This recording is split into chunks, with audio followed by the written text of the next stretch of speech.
Hi everyone, welcome back to the Philosophy Podcast, and today I'd like to talk about origin myths. And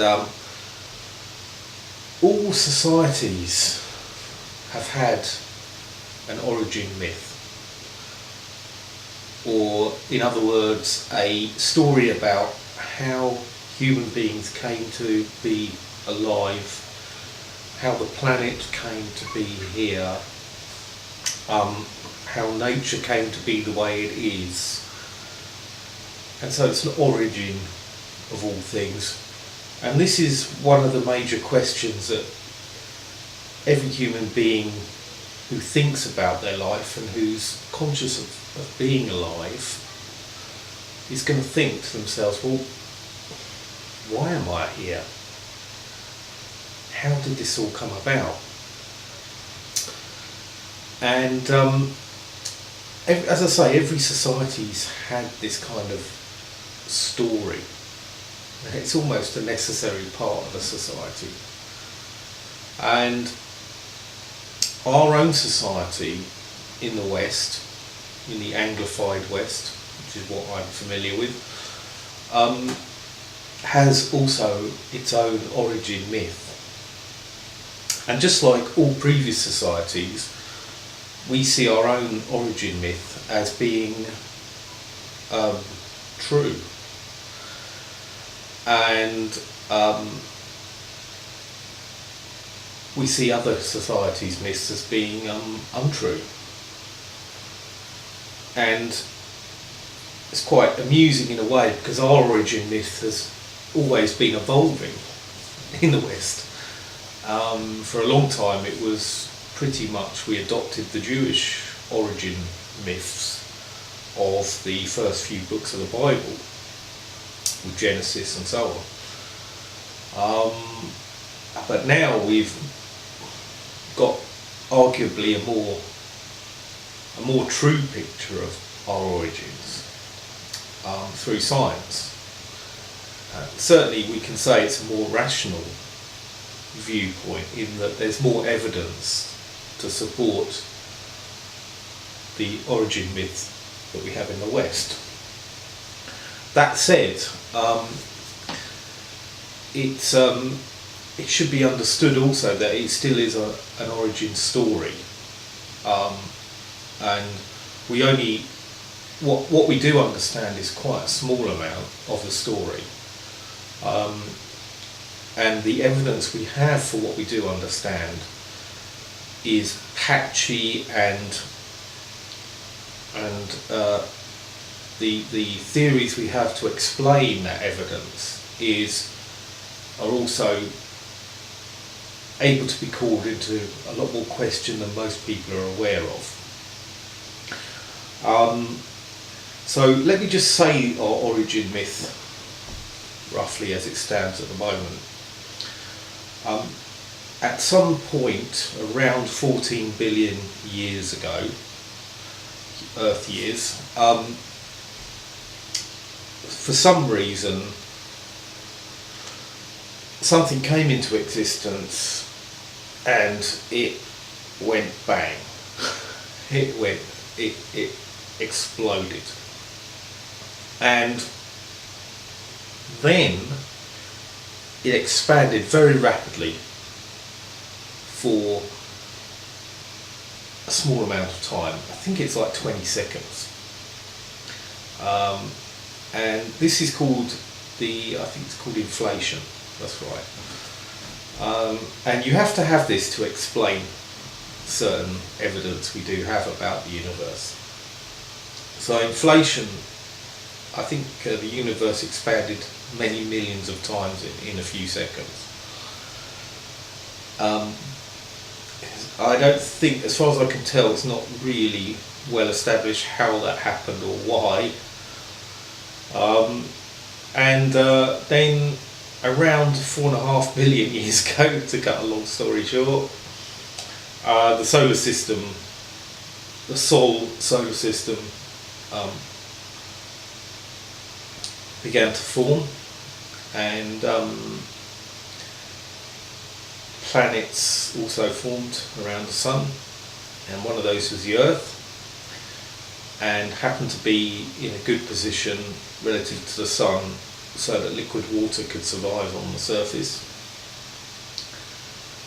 And very soon after it was formed, life appeared.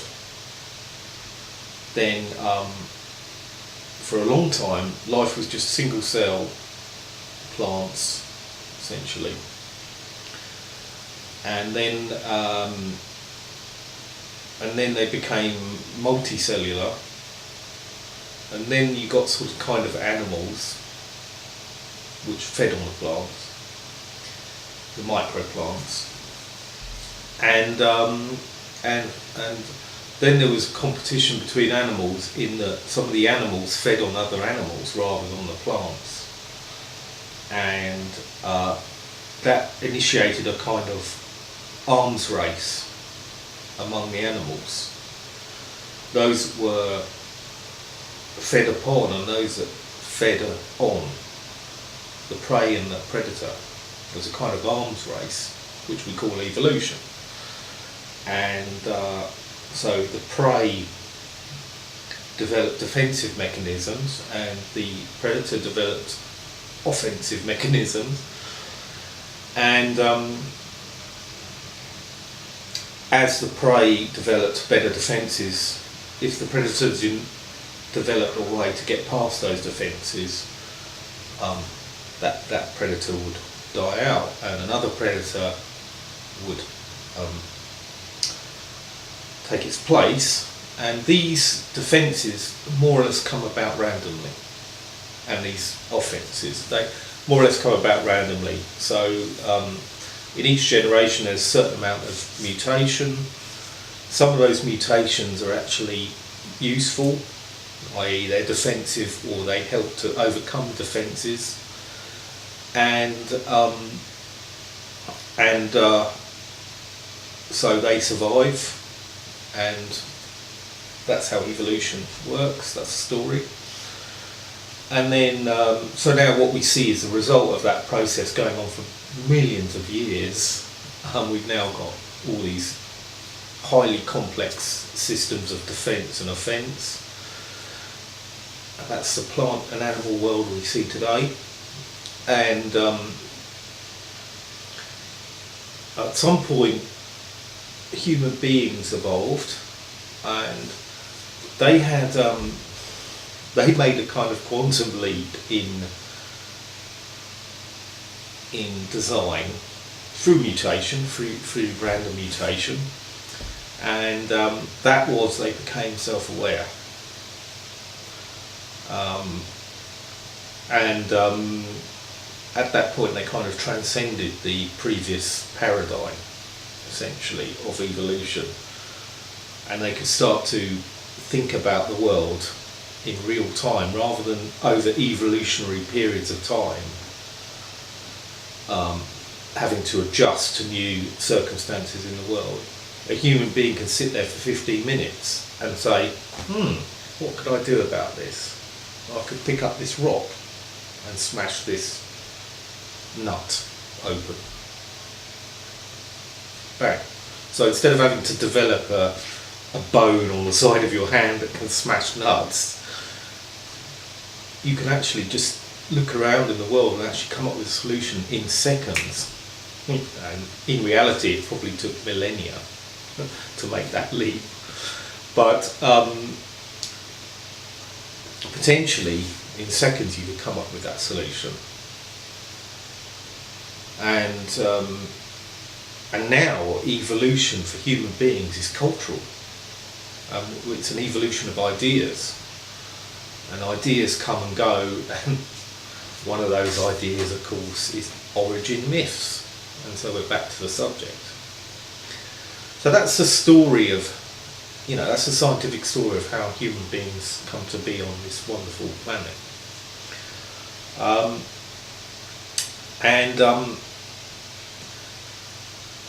There's an awful lot that's sort of skated over here. As I say, as I hinted at originally, with the Big Bang, you've got more or less a miracle. as far as science is concerned. And there's been a lot of attempts to explain how the Big Bang occurred, how something came from nothing. But it's almost not a scientific question. You know, you can't address that question, because science is about cause and effect, and if something doesn't even have a cause, it's hardly a scientific question. And any cause that science can come up with, you've still got to ask, well, how was that caused?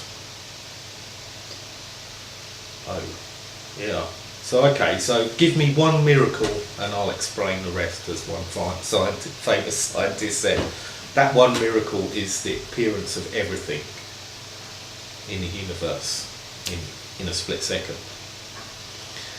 Okay, so let's give that one miracle. What about expansion? Or inflation, sorry, it's called. Inflation, you know, somehow this tiny universe expanded millions of times in a few seconds. And we don't really know why. But without that kind of story about inflation, we wouldn't have the infrared background radiation pattern that we do have. So, okay, let's accept miracle number 2 is just a coincidence. And we can even go back a bit further and ask about all the different parameters of the universe. Yeah, the exact strength of gravity, the exact charge of the electron, the exact size of the proton. You know, if you there's I think there's 99 parameters or something like this, that if they were only a few tiny percentage points different, like if the charge was slightly less or slightly more on the electron, or if gravity was slightly less or slightly more strong, so on and so on, we wouldn't see this universe the way it is. Okay, so let's allow all that as pure coincidence. And I will go into some ideas that might explain some of these things, but and then you've got you know, fairly straightforward story up until when the Earth is formed again. You know, and what you've got is the Earth, and soon after it becomes a body in its own right, and it's still in a semi-molten state, it's hit by a large planetary body, as far as we can tell, probably the size of Mars, which hits it a glancing blow, and that blow forms the moon, and it also causes the Earth to be in a wobble, and probably changes the orbit slightly as well. And if you look at the history of the development of life on Earth, that wobble, which is a 25,000 year kind of oscillation of the pole, like that,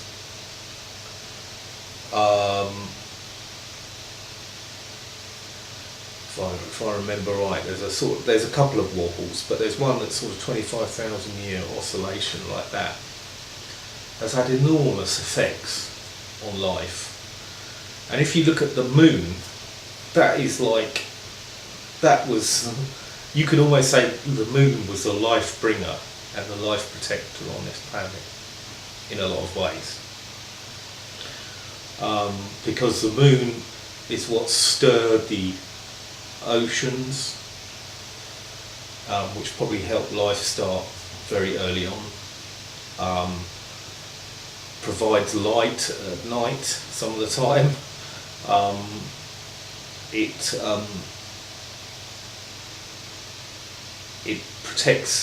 has protected the Earth from many impacts, and as have the large planets at the edge of the solar system, like Jupiter and Saturn. They tend to sweep up a lot of the debris in the solar system, which has protected the Earth as well.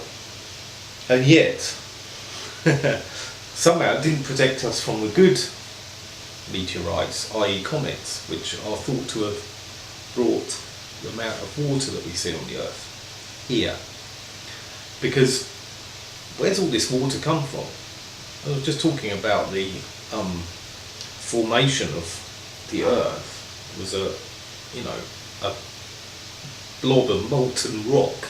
Yeah, there's not a lot of water in there. So the water's come from somewhere, and somehow so is an atmosphere, enough to protect that water long enough for life to get started, which then has affected the atmosphere itself. And luckily it was the kind of life that created an atmosphere that protected the oceans, that protected the life. It's all very unlikely sounding, isn't it?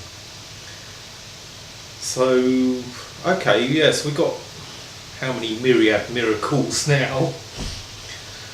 But in a big universe, there might well be one planet where this all happens. And in a way, we'll know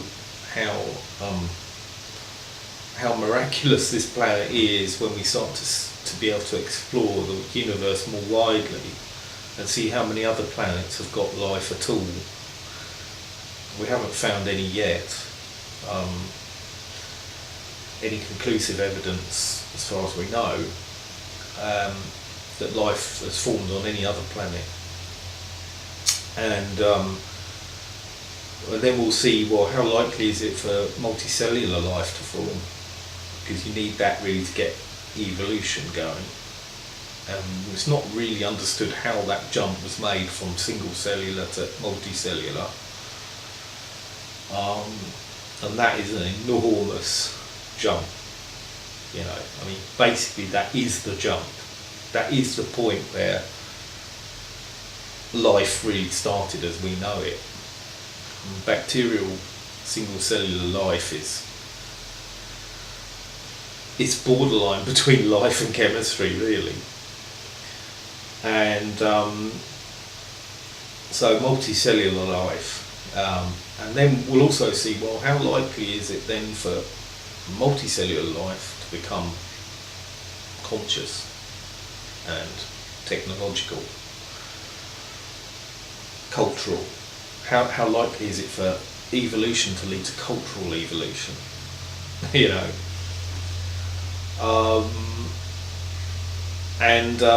But yeah, back to the myth and some of the problems with it.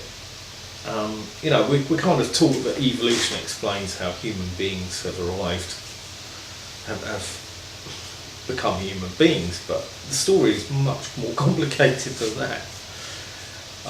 Just to give you one example, or two examples actually, there was a massive impact about 65 million years ago, as far as we can tell.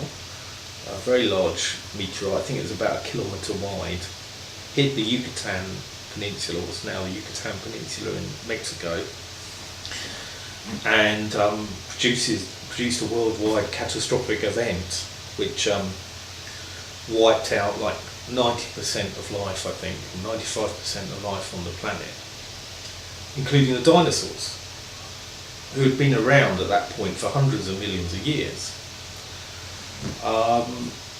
And due to their physiology and various other factors, they were much more sensitive to the effects of this than the few mammals that were around, which were kind of like burrowing, rat-like, badger-like things, which survived quite well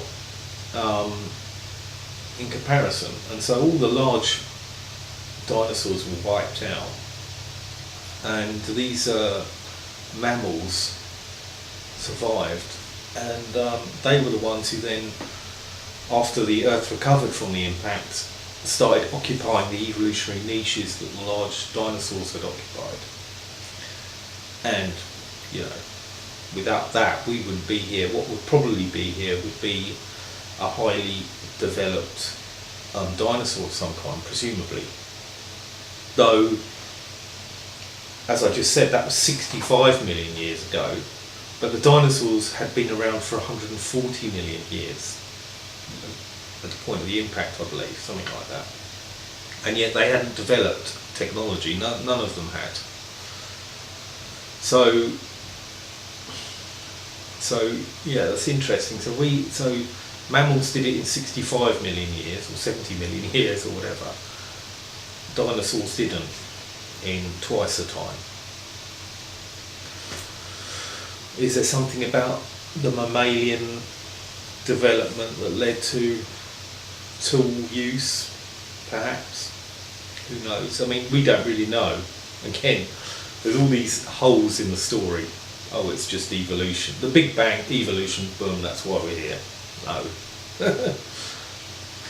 And prior to 65 million years ago, there were many events where there were a massive decimation of the animals that were alive.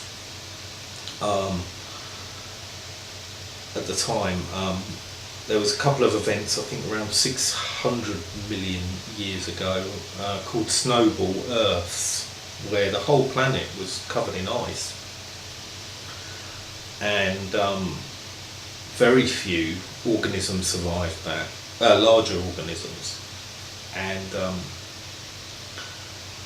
yeah, so, and even in the human story, it's believed that at one time the human population of the world was down to only a few thousand or less people. And this is why apparently we are all related to one single woman, because you can actually trace the female line through what's called the mitochondrial DNA. And every human being on the planet that's ever been tested has the same mitochondrial DNA. So we are literally all related to one woman. And this is presumably a woman who survived that particular period of where humanity nearly died out. So, you know, we've got a whole myriad of complexities, thousands of events that interfered with evolution on an enormous scale. So anyone who tells you evolution is the answer, you know, is the explanation for how human beings are here, and through purely random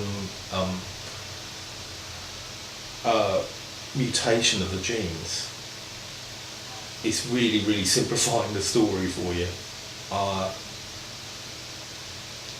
It's a most complicated story, and this is just what we understand now. There's a lot of gaps in our understanding of even biology and how genes work. When the Genome Project was initially launched, it was thought that we would find that human beings had millions of genes, and that it would last for decades, the project, to find all these genes. But at the end of the day, we've got 30,000 genes. 30,000, not millions, 30,000. Well, there's no way you can store the kind of information required to build a human body in 30,000 genes. There are small worms that have more genes than human beings do. Are very simple creatures that have more genes. Chimpanzees, I believe, have more genes than human beings. And so now they're talking about epigenetics and how different genes can interact and switch each other off and on and blah blah blah. But even this is not going very far towards explaining how that much information can be transmitted physically. um, and